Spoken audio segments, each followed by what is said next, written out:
Hi, guys. I wanted to come to you quick to give you some prep for lesson 3 of Logic of English. You either today or tomorrow, you either have the students watch the video of me doing day 1. If you want to avoid that and just do that yourself, that's totally fine. Like I said, it was kind of a lengthy video. Hopefully it wasn't too complicated. There were some rules that were introduced in there that I had introduced to 3rd grade, which again, you just need to do what you feel is most appropriate for 2nd grade. So here's your new phonograms. I think all of them are very familiar to you, except for maybe the EA, which goes E, and then and then A. The A sound is actually extremely rare. We still teach it for words like steak and break. So, but hopefully you already knew the other ones. Be sure as you emphasize this ER that you say it's the of her, because we also, of course, have IR and WOR and EAR like an earth. So I want to give the ER some sort of word to associate it with so that when you go to spell something, you can say, oh, use the of her. Does that make sense? So looking at your words this week, I know you guys have been choosing the first 10. So let me go through them. Only one of the words is a multi-syllable word, and that's the word paper, which is number 9. Here's a suggestion, but you do what you want, especially if you've already created the word cards and the list to send home and things. I would put at least one other multi-syllable word in your list this week because they definitely help the students to think about the rules that we're doing. So you've got some other words like forest and hero. Hero would be a good one because it incorporates that rule. E says E at the end of a syllable, and O says O at the end of a syllable because you have hero. So let me go through the first 8 and show you how I would dictate them, and then I'll show you how to dictate a multi-syllable word. So you've got quick, so you would go qua, k. Now I do my fingers crazy like this together. You do what you can. So that's the qua, k, quick.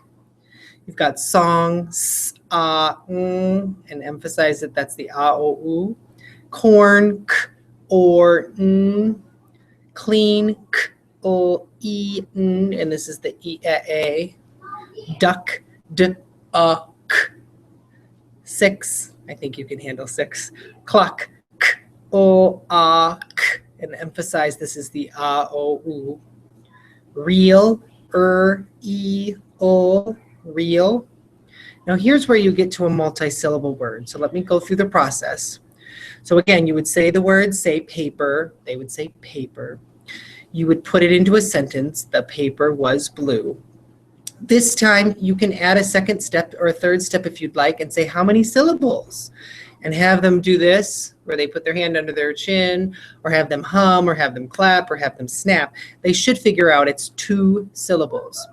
So this time when you go, right before you have them stretch out the sounds, I would say pay, per, so they hear both syllables. And that's what I do with my hands. I actually go pay, per. And then I'll say stretch out pay, and they go pa, a. And then I say stretch out per, pa, and I do it on a totally different hand. Now if that's too crazy and like too confusing for you, you could go pa, a, and kind of pull your hand in and go pa, all in the same hand. You could go pa, a, pa, like that. Either one would work. So, and then your last word is milk. Milk. And you have to emphasize that that's the ya. Now, as far as what's inside of your notebook, at the end of the lesson today, I just kind of rattled off a bunch of pages, so I apologize for that. This was where they can separate the vowels into either single, multi-letter, or R-controlled. As far as syllables is concerned, I'll leave it up to your, I don't know what you think of this. This may be too difficult for 2nd graders to go through and identify the number of syllables, but it's up to you. You may have already done that. Here they take and they read each word and they mark the vowels as long or short. So the short is that snile and the long is that line. Again, up to your discretion as to whether or not you even think that you want to do that. And then look, there's a whole list as well where you're supposed to mark. Anytime it says highlight, mark with colors, any of that, again, that's totally up to your discretion if you want to do that as a teacher or not. Maybe you just want to skip that. Maybe you want to have them do it in pencil. Maybe you don't want to do it at all. Now, when you get ready for your list, here's your list on page 33. So because you're stretching it into 2 weeks, you have the decision to make. Do I do this over 1 day, 2 days? 1 day is doable with 10 words, and that's what I'd recommend. But if you feel like you need to do it over several days, or 2 days, excuse me, then you can go ahead and do that too, of course. Again, it's totally up to you. Now, some pages that we have found to be pretty good and that I would recommend for second grade. Page 38 has those compound words. So you know a lot of them are getting into reading those compound words. So they have to write them correctly and then read them. I thought that was a good page to review. Page 43 is kind of cool. They do one of those matches where they read a phrase and then they draw a line to match the picture that matches the phrase. And then page 44 is just reading, but I can see you doing this multiple ways, maybe having one student read the phrase, the other student, like in a partner set, write it on a whiteboard. They could illustrate these. Again, it's very much up to your discretion. And then since you're taking 2 weeks, you have 2 weeks before you do any sort of assessment.